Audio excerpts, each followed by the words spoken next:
Ouais, carrément, ouais, ouais, là, on vient de changer de voile, donc ça va bien.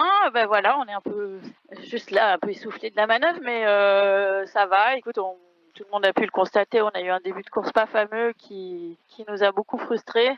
Et puis depuis, on a touché de l'air, voilà, on a retrouvé l'agnac et puis on essayait de garder la bande devant le plus possible toute la nuit. On était bien content de retrouver des sensations de glisse parce que c'est vrai que là les 3 premiers jours à pas avancer, c'est pas pour ça qu'on fait du bateau, pour faire du surplace. Donc ouais, là c'est chouette, on est content. Oh bah écoute, on a un alizé moyen qui était un peu plus fort hier et qui va aller mollissant dans la journée vu les prévisions. Donc on profite encore au maximum de ces sensations-là avant probablement de retomber dans du vent assez light euh, au vu des prévisions, quoi. Donc là on profite.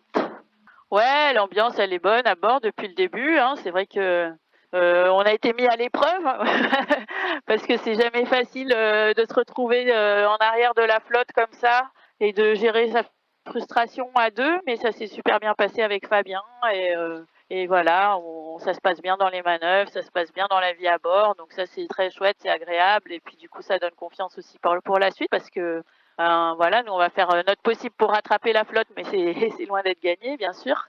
Donc c'est chouette de pouvoir s'appuyer sur un duo solide, hein, c'est sûr. Ouais, on a trouvé notre rythme.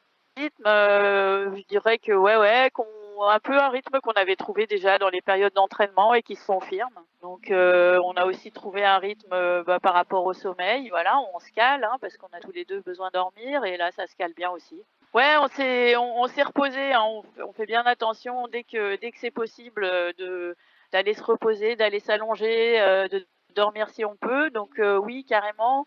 Et puis j'ajoute qu'on se nourrit quand même très très bien parce qu'on est équipé que de bons aliments à bord avec les plats d'Éric Guérin qui sont juste excellents et qui sont prêts en 5 minutes. Ensuite, on a les algues de bord à bord, on a des plats déshydratés excellents. Enfin, vraiment, ça donne aussi du réconfort hein, de bien manger, de manger des choses hyper agréables. Donc franchement, là, on est bien. Hein. Bah là, notre objectif, ça va être de bien négocier le passage de Madère parce que voilà, on va gagner dans le sud et puis d'ici les prochaines 24 heures, on va passer la latitude de Madère. On va sortir d'une zone de vent et voilà, notre objectif, c'est de bien négocier ça stratégiquement, d'aller au nord, trouver encore un petit peu de vent et puis de gagner du terrain sur les bateaux qui sont autour de nous. C'est pas facile parce qu'en fait, depuis le début, on a un peu l'impression de ne pas trouver les conditions qui sont celles où le bateau MACSF est le plus rapide. Le portant VMG, vente arrière, c'est pas ce qu'il y a de plus simple avec les foils dont on est doté. Le petit temps, c'est pas non plus notre domaine privilégié.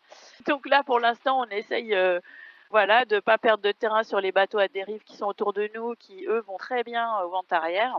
Voilà, de perdre le moins possible de terrain et de bien se placer stratégiquement pour trouver la première opportunité qui viendra pour gagner un peu sur la flotte. Hein.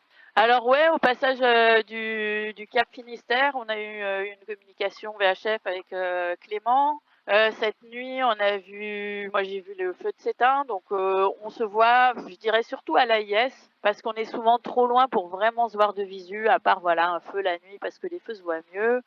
Mais sinon, on est quand même assez loin les uns des autres. Sur la cartographie, ça donne l'impression qu'on est tout proche, et c'est pas tout à fait le cas. Ben, écoute, au niveau du potentiel du bateau, je dirais que là, comme je disais tout à l'heure, on est vraiment sur des conditions qui sont pas les plus faciles pour ce bateau-là. Je l'avais déjà remarqué, j'avais vu sur le Vendée Globe que le vent arrière, c'était pas toujours facile.